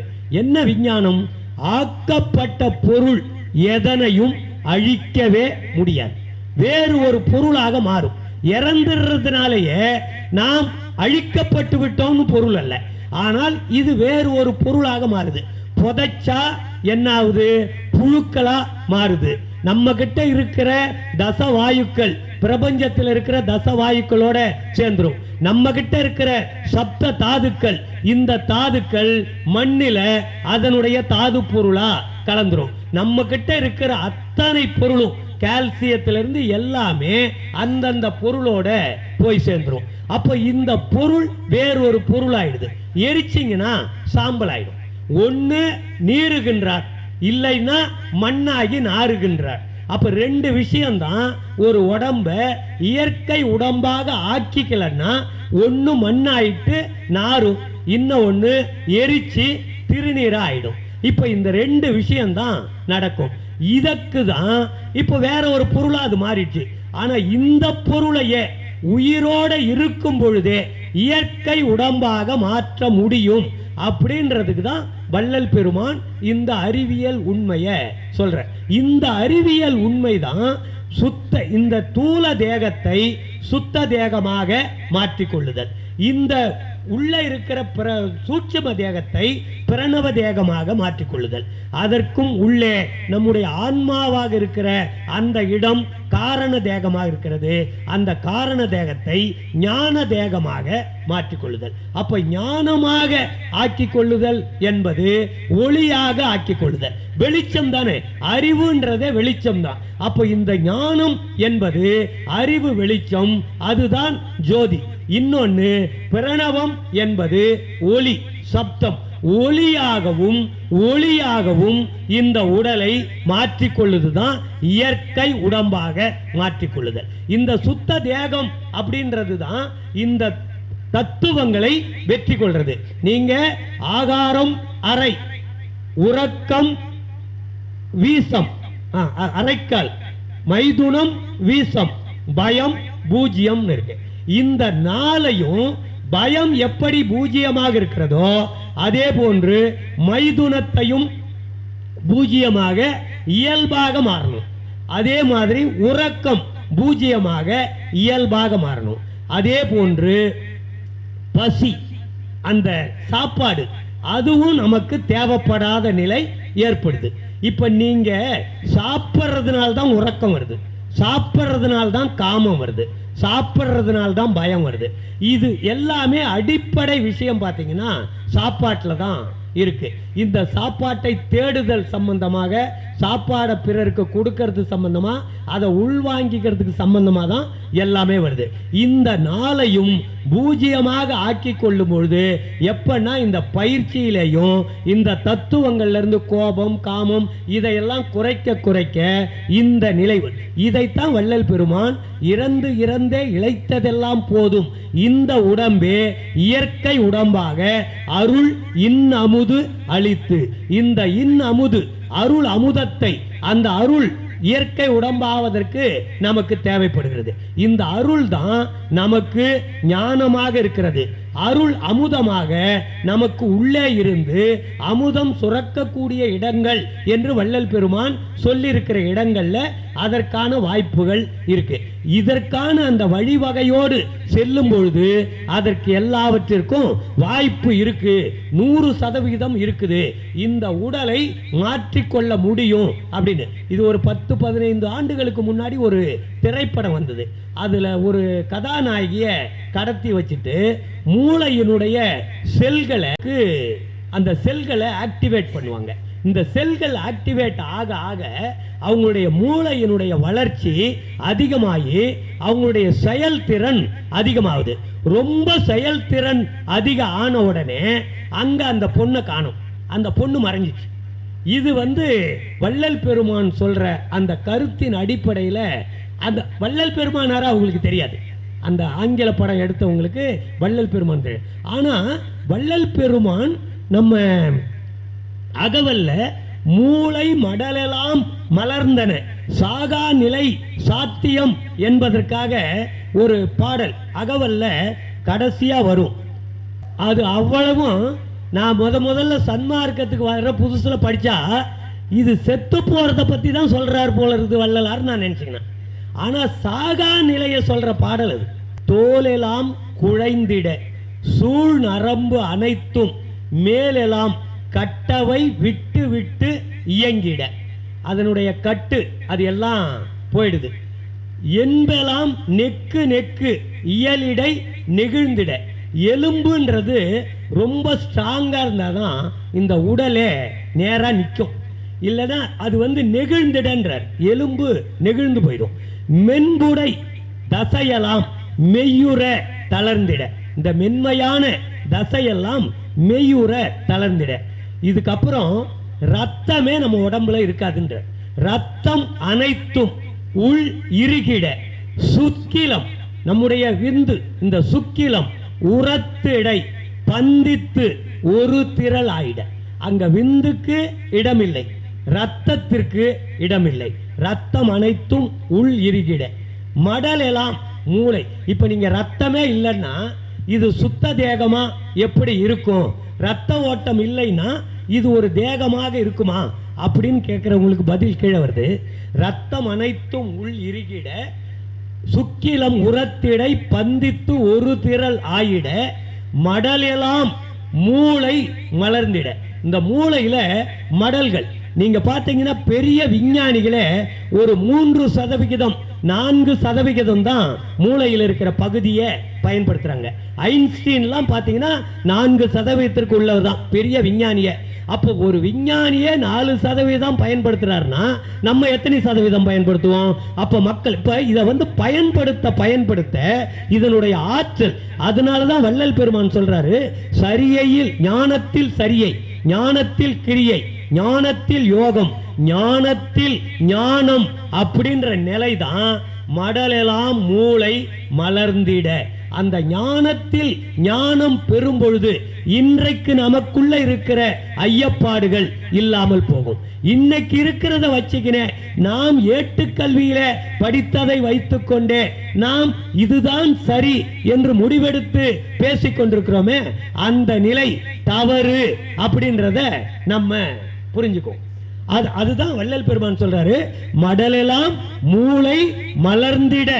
இந்த மூளை மடல் மலர மலர மூளையினுடைய செயல்பாடு அதிகரிக்கிறது. மூளை மலர்ந்திட அமுதம் உடலெல்லாம் ஊற்றெடுத்து ஓடி நிரம்பிட. அப்ப ரத்தம் ஓடிக்கிருந்த உடலெல்லாம் இப்பொழுது எது ஓடுகிறது என்றால் அமுதம் உடலெல்லாம் ஊற்றெடுத்து ஓடி நிரம்பிட. அமுதம் ரத்தத்திற்கு பதில் அமுதம் ஊற்றெடுத்து ஓடி நிரம்பக்கூடிய ஒரு சூழல். ரத்தம் அமுதமாகிறது, மூளை மடல் மலர்ந்து ஞானமாகிறது. இங்கு ஒவ்வொரு பொருளும் இன்னொரு வேறு பொருளாக மாறுகிறது. இந்த பொருள் மாற்றம் தான் தூல தேகமாக இருப்பது சுத்த தேகமாக இருப்பதற்கான இலக்கணம். அதுக்கப்புறம் ஒண்ணுதல் வியர்த்திட, ஒளிமுகம் மலர்ந்திட, தண்ணிய உயிர்ப்பினில் சாந்தம் ததும்பிட, உன்னகை தோற்றிட, உள்ளே ஒரு புன்னகை தோற்றிட, உரோமம் பொடித்திட. ரோமத்திற்கு அங்க வேலை கிடையாது, முடியே இல்லாத. அப்போ இது எல்லாமே என்ன ஆகும்னா உஷ்ணமாக ஆகிடும். ஏன்னா முழுக்க ஒளியாக ஆகும் பொழுது நம்முடைய உடல் முழுக்க உஷ்ணமா இருக்கும். வள்ளல் பெருமான் ஒரு இடத்துல சொல்றாரு பாருங்க, உஷ்ணம் எந்த இடத்துல அதிகமா இருக்கோ அந்த இடத்துல முடி முளைக்காது. நம்ம புருவத்துல முடி இருக்கு, ஆனா இந்த இடத்துல நெற்றியில முடி இல்லை. ஏன்? இங்கதான் அருட்பெருஞ்சோதி ஆற்றலுடைய அந்த சுத்த உஷ்ணம் இருக்கு, அதனால இங்க இல்லை. அதே மாதிரி நம்ம உடம்புல நிறைய இடத்துல முடி இல்லாத இடம் பார்த்தீங்கன்னா உஷ்ணம் இருக்கிற இடமா இருக்கும். அந்த உஷ்ணத்தை அதனாலதான் சுத்த உஷ்ணமாக பெருக்கிக் கொள்ளுதல். அப்போ இந்த உடல் முழுக்க சுத்த உஷ்ணமாக இருக்கும் பொழுது உன்னகை தோற்றிட, உரோமம் பொடித்திட, கண்ணில் நீர் பெருகி கால் வழிந்து ஓடிட, வாய் துடித்து அலறிட. இந்த வாய் துடித்து அலறிடன்றதெல்லாம் நான் ஆரம்பத்தில் படிச்சுட்டு இது ஏதோ சாவர நேரத்தில் தானே இந்த மாதிரி அறிகுறியெல்லாம் இருக்குன்னு சொல்லுவாங்க அப்படின்னு நினைக்கிறேன். இது ஆனால் முழுக்க முழுக்க மரணத்தை வெல்லக்கூடிய ஒரு தருணத்தை வள்ளல் பெருமான் இந்த பாடல்ல அவ்வளவு அழகாக சொல்லுவார். வாய் துடித்து அலறிட, வளர் செவி துணைகளில் கூயிசை பொரியலாம் கும்மென கொட்டிட, மெய்யலாம் குளிர்ந்திட, மென்மார்பு அசைந்திட, கையெல்லாம் குவிந்திட, காலெல்லாம் சுலவிட. கால் ஒரு இடத்துல நிக்காது, சுலவிட அப்படின்னா அது அங்க எலும்பே இல்லையே, அங்க எங்க நிக்கிறது? சுலவிட. இது நீங்க ஒருத்தர் வீட்டில் இருந்துக்கின்னு மரணமிலா பெருவாழ்வு அடையிறன்னு சொல்லி இந்த இடத்தெல்லாம் காமிச்சிங்கன்னு வச்சுக்கோங்க. மூளை மடலெல்லாம் கையெல்லாம் சுலவிடுறது, கால் சுலவிடுறதுன்னா நம்ம வீட்டுக்காரருக்கோ இல்லை நம்ம சகோதரருக்கோ உடம்பு சரியில்லைன்னு அப்பல்லோவில் போய் அட்மிட் பண்ணுவாங்க. அவர் என்ன பண்ணுவார், இதுக்கு மேலே கடவுள் விட்ட வழிங்கன்னு நம்மளை திருப்பி அனுப்பிடுவார். அவங்களுக்காக அதுக்கு ட்ரீட்மெண்ட்டு கிடையாது. இதை தான் நம்ம விஞ்ஞானம் சொல்லிக்கின்னு இருக்கு. அதனால தான் இது ஜோதி வடிவமாக மாறுதல், எல்லோரையும் முன்னிலையாக வைத்துக்கொண்டு சுத்த தேகத்தை வெளியில காட்டிக்கொள்ள முடியாத நிலை. எதனாலனா இதனால தான். நீங்க வள்ளலார இந்த வடிவத்தில் எத்தனை பேர் பார்க்கறதுக்கு நமக்கு தைரியம் இருக்கு? காலெல்லாம் சூம்பி போய் காலெல்லாம் தொலைன்னு ஆடுற மாதிரி அப்படின்ற நிலைமையில அந்த சுத்த தேகம் எதுக்காகனா அமுதம் முழுக்க இருக்கும். தேவனா அவர் எந்த ரூபத்தில் வேணாலும் வர முடியும். அந்த அந்த இந்த தேகத்தில் இருக்கிற இந்த சுத்த தேகத்தில் இருக்கிறவங்க எந்த தேகத்தில் வரலாம். இங்க இருக்கிறதுலயே ஒருத்தர் வடிவத்தில் கூட இந்த பேச்சை கேட்டுக்கின்னு இருக்கலாம், இல்லை இந்த கருத்தை கேட்கலாம். அப்ப இதுதான் இதுல சாத்தியம். உன்னகை தோற்றிட உரோமம் பொடித்திட கண்ணின் நீர் பெருகி கால் வழிந்தோடிட வாய் துடித்து அலறிட வளர்செவி துணைகளில் கூயிசை பொரியலாம் கும்மென கொட்டிட மெய்யெல்லாம் குளிர்ந்திட மென் மார்பு அசைந்திட கையெல்லாம் குவிந்திட காலெல்லாம் சுலவிட மனம் கனிந்து உருகிட மதி நிறைந்து ஒளிர்ந்திட. மதி என்றால் அறிவு முழுக்க முழுக்க ஞானத்தில் ஞானம் என்ற நிலையில நிறைந்த ஞானமாக மதி நிறைந்து ஒளிர்ந்திட. இந்த ஒளிர்வது இந்த ஞானத்தில் ஞானம் பெறும்பொழுதுதான் திருக்கதவம் திறக்கும். அங்கே இருக்கிற ஒளி உடல் முழுக்க பரவும். நாம் ஒளி தேகமாக பொன் தேகமாக நாம் மாறுகிறோம். நமக்கு அப்பொழுது நம்முடைய உருவம் மறைந்து போயிடும். மரணமிலா பெருவாழ்வு என்பது இந்த உருவத்தோடு இந்த மலஜலம் கழிப்பதோடு நடைபெறுவது கிடையாது. அப்படி மரணமிலா பெருவாழ்வு இருந்தால் நம்ம யாருமே ஒத்துக்கவும் மாட்டாங்க. நம்ம வீட்டில் இருக்கிறவங்களே என்னடா இருந்தால் போகாத இருக்கிறான், 100 வயசாச்சு 150 வயசாச்சு இன்னும் போகாமல் இருக்கிறாங்களேன்ட்டு நம்மளை ஏற்கனவே அந்த காலத்துலாம் இந்த பிரமிடெல்லாம் அதுக்காக தான் கட்டினான். இதுக்கு மேலே வச்சிருக்க முடியாதுன்னு உள்ளே கொண்டு போய் வச்சு அப்பப்போ சாப்பாடு கொடுத்துருக்கிற வேலை. இது கொலைக்கு சமம் தானே அந்த காலத்தில். அப்போ ரொம்ப நாள் இருந்தாலும் அதனால்தான் அதுக்குள்ளேயே இந்த வேலையை நம்ம பார்த்துக்கணும். அதுக்காக தான் வள்ளல் பெருமான் சொல்றாரு, மெய்யெல்லாம் குளிர்ந்திட மென்மார்பு அசைந்திட கையெல்லாம் குவிந்திட காலெல்லாம் சுலவிட மனம் கனிந்து உருகிட மதி நிறைந்து ஒளிர்ந்திட இனம் பெரு சித்தம் இயைந்து கழித்திட அகங்காரம் ஆங்காங்கு அதிகரிப்பு அமைந்திட சகங்கான உள்ளம் தழைத்து மலர்ந்திட அறிவுறு அனைத்தும் ஆனந்தம். இந்த அகங்காரம் இந்த இடத்துல கூட வள்ளல் பெருமான் சொல்றாரு பாருங்க, அந்த நேரத்தில் கூட நம்முடைய அகங்காரம் இந்த ஆணவம் கடைசியா போகக்கூடியது இதுதான். இந்த நேரத்தில் போக வேண்டியது இது. அகம்பாவம் அகங்காரம் அதிகரிக்கும். ஆனா அந்த இடத்துல நம்ம இடத்துல இருந்து அது போயிடும். அப்ப அகங்காரம் ஆங்காங்கு அதிகரிப்பு அமைந்திட சகங்கான உள்ளம் தழைத்து மலர்ந்திட அறிவுறு அனைத்தும் ஆனந்தமாயிட பொறியுறும் ஆன்ம தற்போதமும். அந்த இடத்துல தான் ஆணவம் போகிறது. தற்போதம் தற்பெருமை. இந்த தற்போதம்ன்றது தற்பெருமை. அந்த தற்போதமும் போயிட தத்துவம் அனைத்தும் தாம் ஒருங்கு ஒழிந்திட. இந்த தத்துவங்களை எல்லாம் வெற்றி கொள்ளக்கூடிய ஒரு சூழ்நிலை. தத்துவம் அனைத்தும் தாம் ஒருங்கு ஒழிந்திட சத்துவம் ஒன்றே தனித்து நின்று ஓங்கிட உலகெல்லாம் விடயம் உலவெல்லாம் மறைந்திட. இந்த உலகெல்லாம் விடயம், இந்த உலகத்து முழுக்க முழுக்க சிற்றின்பம் சார்ந்த விடயம் என்றால் சிற்றின்பத்தை தான் முதன்மையாக குறிக்கும். இதுதான் உலகம் முழுக்க நிறைந்து கொண்டிருக்கிறது. நாம் கடை தேராமல் போவதற்கு அடிப்படை காரணமாக இருப்பதும் இதுதான். அது எல்லாம் அந்த நினைப்பே. உலகெல்லாம் விடயம் உளவு எல்லாம் மறைந்திட அழகிலா அருளின் ஆசை மேல் பொங்கிட என் உளத்து எழுந்து உயிரெல்லாம் மலர்ந்திட. இந்த உயிர் மலர்ந்துச்சுன்னா அதுக்கப்புறம் உயிர் போக வேண்டிய அவசியம் இல்லை. அதுதான் மரணமிலா பெருவாழ்வு. என் உள்ளத்து ஓங்கிய என் தனி அன்பே அப்படின்னு வள்ளல் பெருமான் முடிப்பார். இந்த பாடலின் இலக்கணமாக ஒவ்வொருவரும் மாற வேண்டும் என்பதுதான் வள்ளல் பெருமானாருடைய நோக்கம். அதுக்காக தான் இந்த திருக்கதவம் திறத்தல். இறந்தே இழைத்ததெல்லாம் போதும் இந்த உடம்பே இயற்கை உடம்பாக அருள் இன்னமுதம் அளித்து. இந்த அருள் இன்னமுதம் கிடைத்தால் இந்த உடலிலே ஏற்படக்கூடிய மாற்றங்களை பற்றி தான் நம்ம இப்ப பார்த்தோம். இன்னமுதம் அளித்து என் புறம் தழுவி அகம் புணர்ந்தே கலந்து கொண்டு என்னாலும் பூரணமாம் சிவபோகம் பொங்கியிட விழைந்தேன்.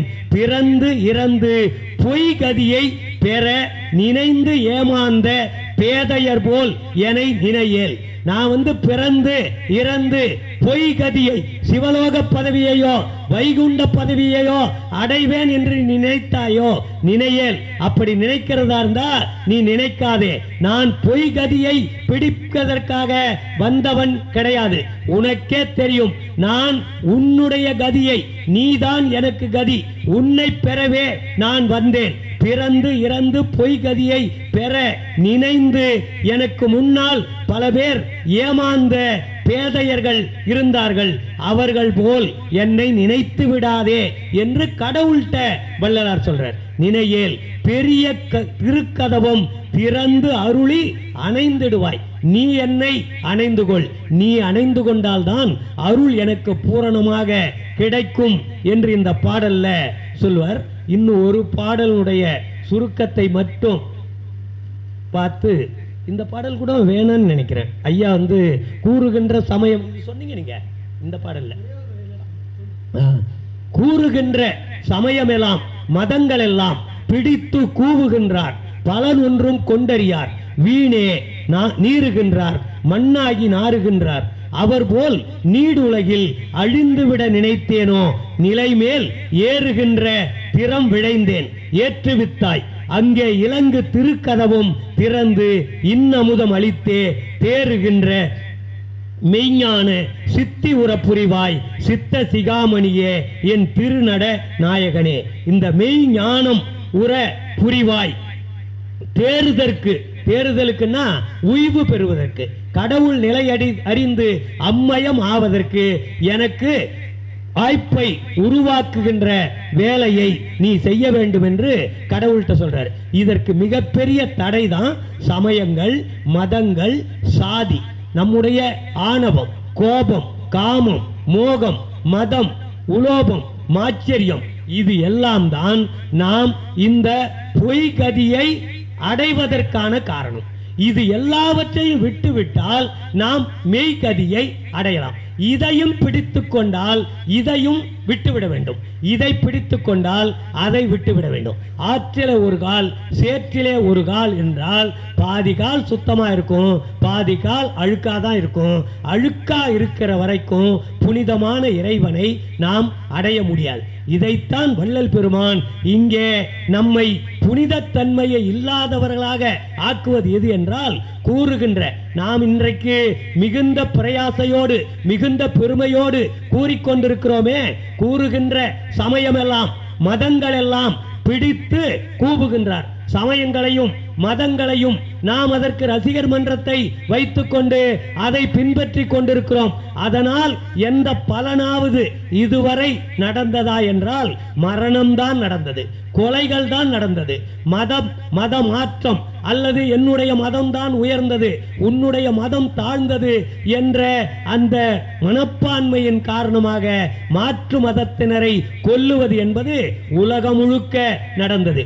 உலகப் போரிலே கூட அவ்வளவு பேர் கொல்லப்பட்டதில்லை, மதங்களினால் தான் அவ்வளவு 1000 பேர் அவ்வளவு லட்சம் பேர் கொல்லப்பட்டிருக்கிறார்கள்.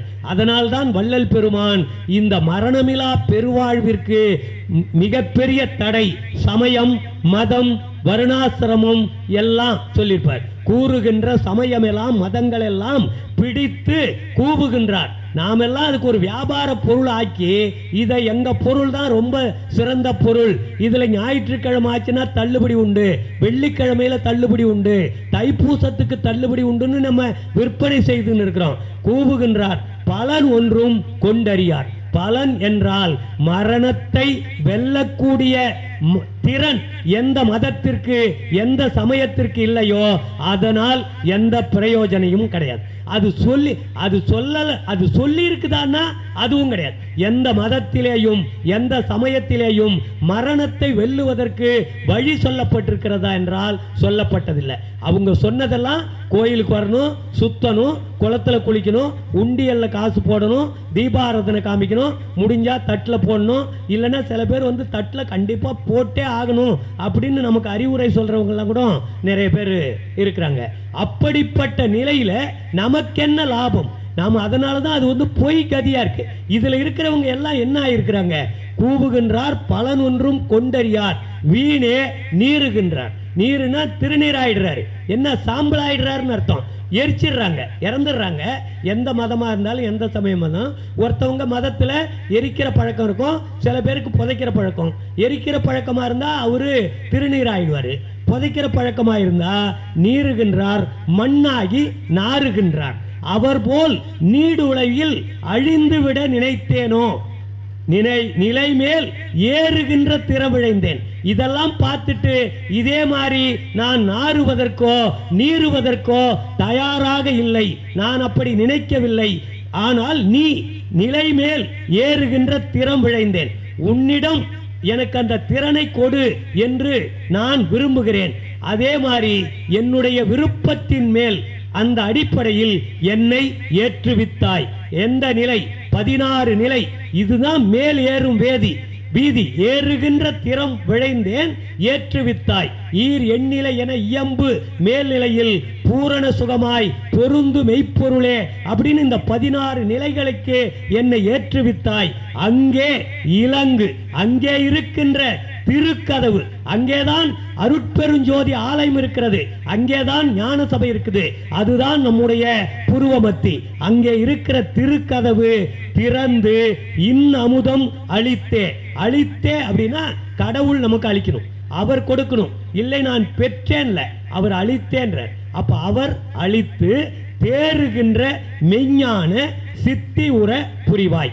தேறுகின்ற, நான் தேர வேண்டும் என்றால், உய்வு பெறுவன் என்றால் உன்னை பார்த்து உன் நிலையை அடைய வேண்டும், அதுதான் தேறுதல். அப்படி தேறுகின்ற மெய்ஞான சித்தி, மெய்ஞானம் என்பதுதான் ஞானத்தில் ஞானம், அதுதான் மெய்ஞானம். மெய்ஞான சித்தி உறப்புரிவாய், அந்த சித்தியை நான் பெறுவதற்கான வாய்ப்பை உருவாக்குவாய் என்று வள்ளல் பெருமான் இறைவனிடம் இறைஞ்சுவதுதான் இந்த பாடல்.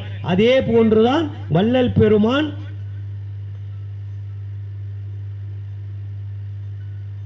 இந்த திருக்கதவும் திறவுத்தல் என்ற 10 பாடலிலும் இந்த கதவை திறந்து நான் முழுக்க உன் நிலை அடைய வேண்டும், அதற்கு எதெல்லாம் தடையாக இருக்கிறது, அந்த தடைகளை தகர்த்து கொண்டு அந்த இலக்கினை நான் அடைய வேண்டும், அதற்கான அருளை கொடுக்க வேண்டும், அந்த அருளை பெறுவதற்கான தகுதியை நான் வளர்த்து கொண்டிருக்கிறேன் என்று அந்த விருப்பத்தை கடவுளிடம் எந்தவித மாச்சரியம் இல்லாமல் கடவுளிடம் உரிமையோடு நாம் கேட்டு பெற வேண்டியது அருள், கெஞ்சி பெற வேண்டியது அல்ல அருள், உரிமையோடு பெறக்கூடியது அருள் என்பதைத்தான் வள்ளல் பெருமான் இந்த பாடலிலே கூறியிருக்கிறார் என்று சொல்லி வாய்ப்புக்கு நன்றி தெரிவித்து நிறைவு செய்கிறேன்.